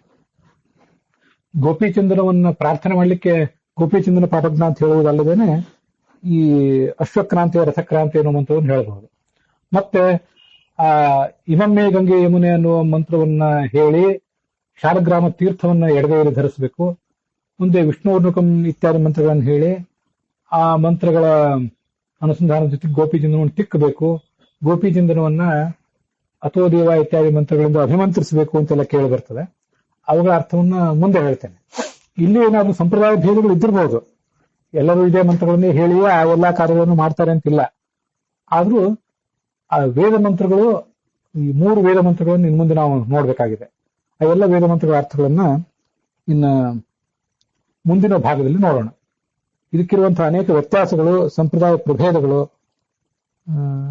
ಅಥವಾ ನ್ಯೂನತೆಗಳು ಅದೆಲ್ಲವನ್ನು ಕೂಡ ಇಲ್ಲಿ ಹೇಳುವಂತ ಪ್ರಯತ್ನ ಮಾಡಿದ್ದೇನೆ. ಇಲ್ಲಿ ಇನ್ನೊಂದು ಜಿಜ್ಞಾಸೆ ಹೀಗಿದೆ. 2 ಬಾರಿ ಆಸನದಲ್ಲಿ ಮುಡಿ ಉಟ್ಕೊಂಡು 2 ಬಾರಿ ಆಚಮನ ಮಾಡಿ ಆಮೇಲೆ ಪುಂಡಧಾರಣೆ ಅಂತೇಳಿ ಕೆಲವರು ವಿದ್ವಾಂಸರು ಬರೆದ ಪುಸ್ತಕಗಳಲ್ಲಿದೆ. ಇನ್ನ ಕೆಲವು ಸಂಪ್ರದಾಯಗಳು ಈಗ ನಮಗೆ ಕಂಡು ಬರುವಂತೆ ಮುಡಿ ಉಟ್ಕೊಂಡು ಕೂತ್ಕೊಂಡ ಬಳಿಕ ಮೊದಲೇ ಆ ನಿರ್ಮಾಲ ತೀರ್ಥವನ್ನ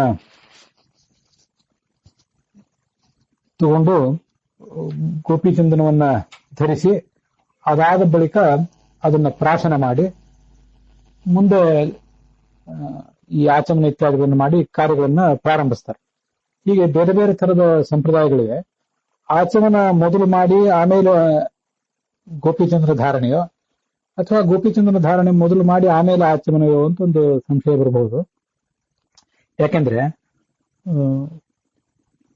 ಗೋಪಿಚಂದ್ರವನ್ನು ಧಾರಣೆ ಮಾಡುವುದಕ್ಕಿಂತ ಮುಂಚೆ ಆಚಮನ ಮಾಡಿದರೆ ಅದೆಲ್ಲವೂ ವ್ಯರ್ಥ ಆಗ್ತದೆ.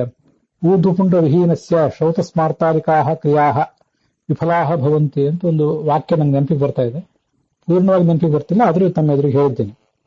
ಊರ್ಧ್ವಪುಂಡವನ್ನು ಧಾರಣೆ ಮಾಡದೇನೆ ಈ ಆಚಮನ ಇತ್ಯಾದಿಗಳನ್ನು ಮಾಡಿದ್ರೆ ಅವು ವ್ಯರ್ಥ ಆಗ್ತವೆ ಅಂತಿದೆ. ಆದ್ರಿಂದ ಯಾವುದನ್ನು ಮೊದಲು ಮಾಡಬೇಕು ಅಂತ ಒಂದು ಜಿಜ್ಞಾಸೆ ಬರಬಹುದು.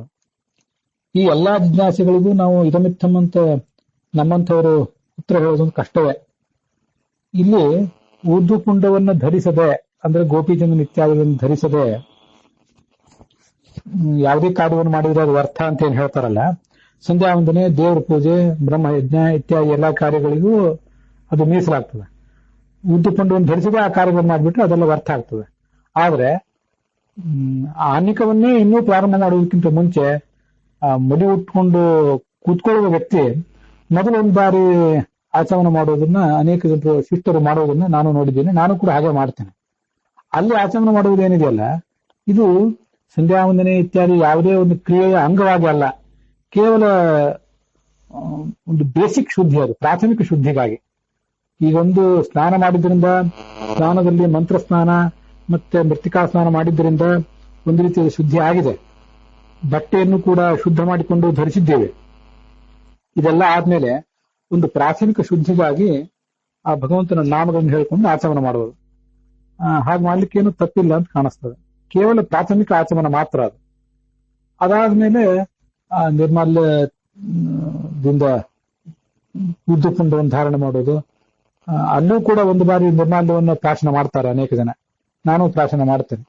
ಮಡಿ ಉಟ್ಕೊಂಡ ಕೂಡಲೇ ಆಚಮನ ಮಾಡಿ ನಿರ್ಮಾಲ್ಯವನ್ನ ನಾವು ಒಂದು ಬಾರಿ ಕುಡಿದು ನಿರ್ಮಾಲ ತೀರ್ಥವನ್ನು ಸ್ವೀಕಾರ ಮಾಡಿ ಮುಂದೆ ಗೋಪಿಚಂದನ ಧಾರಣೆ ಮಾಡ್ತಾರೆ ಅನೇಕ ಜನ. ನಾನು ಹಾಗೆ ಮಾಡ್ತಿದ್ದೇನೆ.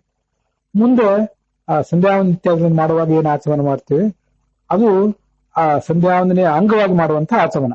ಈಗ ಬೇರೆ ಬೇರೆ ಪದ್ಧತಿಗಳಿರೋದ್ರಿಂದ ಇದ್ರ ಬಗ್ಗೆ ಹೀಗೆ ಸರಿ ಹೀಗೆ ತಪ್ಪು ಅಂತ ನಿರ್ಧಾರಾತ್ಮಕವಾಗಿ ಹೇಳಲಿಕ್ಕೆ ನನಗೂ ಕೂಡ ಸಾಧ್ಯ ಆಗೋದಿಲ್ಲ. ನಾನು ಏನ್ ಮಾಡ್ತಿದ್ದೀನಿ, ಅನೇಕ ಜನ ವಿದ್ವಾಂಸರು ಏನ್ ಮಾಡ್ತಿದ್ದಾರೆ ಅನ್ನೋದನ್ನ ಈಗ ತಮ್ಮ ಎದುರಿಗೆ ಹೇಳಿದ್ದೀನಿ. ಮತ್ತೆ ಅನೇಕ ಕಡೆ ದ್ವಿರಾಚಮ್ಯ ಅಂತ ಇರ್ತದೆ. 2 ಬಾರಿ ಆಚಮನ ಮಾಡಬೇಕು ಅಂತ. 2 ಬಾರಿ ಮೊದಲು ಆಚಮನ ಮಾಡಿದ್ರೆ ಆ ಕ್ರಿಯೆ ಮುಗಿದ ಮೇಲೂ ಕೂಡ 2 ಬಾರಿ ಆಚಮನ ಮಾಡಬೇಕು. ಮೊದಲು 1 ಬಾರಿ ಆಚಮನ ಮಾಡಿದ್ರೆ ಆಮೇಲೂ ಕೂಡ 1 ಬಾರಿನೇ ಆಚಮನ ಮಾಡಬೇಕು ಅಂತ ಹೀಗೆಲ್ಲ ಅನೇಕ ಸಂಪ್ರದಾಯಗಳನ್ನ ಅನೇಕ ಜನ ಗಮನಕ್ಕೆ ತಂದಿದ್ದಾರೆ. ಅದ್ರ ಬಗ್ಗೆನೂ ಕೂಡ ನಿರ್ದಿಷ್ಟವಾಗಿ ನನಗೇನು ಹೇಳಲಿಕ್ಕೆ ಸಾಧ್ಯ ಆಗೋದಿಲ್ಲ. ನಾನು ಮಾಡುವುದು 1 ಬಾರಿ ಆಚಮನವನ್ನು ಮಾತ್ರ. ಈ ಸಂಧ್ಯಾವಂದನದಲ್ಲಿ ಆಗಲಿ ಸಂಧ್ಯಾವಂದನಕ್ಕಿಂತ ಮುಂಚೆ ಆಗಲಿ ಹೀಗೆ 1 ಬಾರಿ ಆಚಮನ ಮಾಡುವುದನ್ನ ಅನೇಕ ಜನ ಒಂದೇ ಬಾರಿ ಮಾಡುವುದನ್ನ ನೋಡಿದ್ದೇನೆ. ಶ್ರಾದ್ದಾದಿಗಳಲ್ಲೂ ಕೂಡ 2 ಬಾರಿ ಅನೇಕ ಜನ ಮಾಡ್ತಾರೆ. ಕೆಲವು ಜನ ಒಂದೇ ಬಾರಿ ಮಾಡ್ತಾರೆ ಶ್ರಾದ್ದದ ಪ್ರಸಂಗದಲ್ಲೂ ಕೂಡ. ಹೀಗೆ ಅನೇಕ ತರದ ವ್ಯತ್ಯಾಸಗಳಿರ್ತವೆ. ಹೀಗೆ ಅಂತ ನಿರ್ಧಾರಾತ್ಮಕವಾಗಿ ಹೇಳಲಿಕ್ಕೆ ನನಗೆ ಸಾಧ್ಯ ಆಗೋದಿಲ್ಲ. ಇನ್ನು ಹೆಚ್ಚಿನ ಅಧ್ಯಯನವನ್ನು ಅದ್ರ ಬಗ್ಗೆ ಮಾಡಿ ನಾನು ಹೇಳ್ತೇನೆ. ಅಂತೂ ಊರ್ಧ್ವಪುಂಡಕ್ಕಿಂತ ಮುಂಚೆ, ಊರ್ಧ್ವಪುಂಡ ಧಾರಣಕ್ಕಿಂತ ಮುಂಚೆ, ಗೋಪಿಚಂದನ ಧಾರಣೆಗಿಂತ ಮುಂಚೆ ಕೂಡ 1 ಬಾರಿ ಆಚಮನ ಮಾಡುವುದೇನಿದೆ ಕೇವಲ ಒಂದು ಪ್ರಾಥಮಿಕ ಶುದ್ಧಿಗಾಗಿ ಮಾತ್ರ. ಸಂಧ್ಯಾವಂದನೆ ಇತ್ಯಾದಿ ಕ್ರಿಯೆಗಳನ್ನ, ಸಾಂಗ ಕ್ರಿಯೆಗಳನ್ನ ಗೋಪಿಚಂದನ ಧಾರಣೆ ಇಲ್ಲದೇನೆ ಮಾಡಬಾರದು ಅಂತ ಅನ್ನೋದು ನಿಶ್ಚಿತವಾದ ವಿಷಯ. ಆದ್ರಿಂದ ಗೋಪಿಚಂದನ ಧಾರಣೆ ಮಾಡದೇನೆ ಕ್ರಿಯೆಗಳು ವ್ಯರ್ಥ ಆಗ್ತವೆ ಅನ್ನುವ ಒಂದು ವಾಕ್ಯ ಏನಿದೆಯಲ್ಲ, ಅದು ಸಂಧ್ಯಾವಂದನೆ, ದೇವರ ಪೂಜೆ ಇತ್ಯಾದಿಗಳಿಗೆ ಸಂಬಂಧಪಟ್ಟದ್ದು. ಅಲ್ಲಿ ಗೋಪಿಚಂದನ ಧಾರಣೆ ಇತ್ಯಾದಿಗಳನ್ನು ಮಾಡಿಯೇ ಮುಂದೆ ಆಚಮನ ಮಾಡಿ ಕ್ರಿಯೆಯನ್ನು ಪ್ರಾರಂಭಿಸಬೇಕು. ಸ್ನಾನ ಮಾಡಿ ಬಂದ ಮೇಲೆ ಮಾಡುವುದೇನಿದೆ ಇದು ಕೇವಲ ಒಂದು ಪ್ರಾಥಮಿಕ ಶುದ್ಧಿಗಾಗಿ ಮಾಡುವುದು ಅಂತ ಒಂದು ವ್ಯತ್ಯಾಸವನ್ನ ತಿಳ್ಕೊಂಡು ನಾವು ನಮ್ಮನ್ನು ಸಮರ್ಥನೆ ಮಾಡ್ಕೋಬಹುದು. ಇದ್ರ ಬಗ್ಗೆ ಹೆಚ್ಚಿನ ವಿಷಯಗಳನ್ನ ಆಲೋಚನೆ ಮಾಡಿ ಹೇಳ್ತೇನೆ. ಮತ್ತೆ ವಿದ್ವಾಂಸರು ಕೂಡ ಮತ್ತೆ ಯಾರಾದ್ರೂ ಸಿಕ್ಕರೆ ಅವರನ್ನು ನಾನು ಇದ್ರ ಬಗ್ಗೆ ಕೇಳ್ತೇನೆ. ಇದರ ಅನುಸಂಧಾನದೊಂದಿಗೆ ಇವತ್ತಿನ ಈ ಭಾಗ ಸಮಾಪ್ತವಾಗಿದೆ.